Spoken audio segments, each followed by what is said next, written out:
আন্দোলন চালিয়ে যান। ভাইরা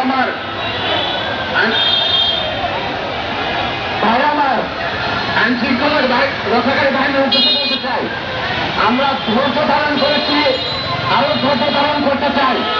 আমরা বর্তমান সরকারকে একটা যৌক্তিক সময় দিতে চাই।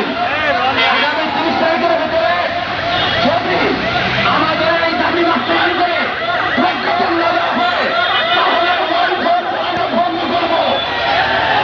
140 ধারা মানলে বাংলাদেশ স্বাধীন হবে না। 140 ধারা মানলে স্বৈরাচারের পতন হবে না। আমি বলতে চাই, যে সকল সমন্বয় আপনারা 35-এর বিরোধিতা করছেন, তারা দেশকে চোখে রাখেন না। দেশটিকে দুর্নীতি করেছে, সেই দুর্নীতির বিরুদ্ধে আপনারা নীরব কেন? দেশটির পদত্যাগ চাচ্ছেন না কেন? তাহলে কি আপনারা বলতে চাচ্ছেন যে স্বৈরাচার হাসিনা নামে সবকিছু দুর্নীতিযুক্ত ছিল, একটা প্রক্রিয়া দুর্নীতিযুক্ত ছিল? আপনারা দেশটিকে দেখেন না, আপনারা অন্যান্য দুর্নীতি দেখেন না, আপনারা দেখেছেন 35-কে।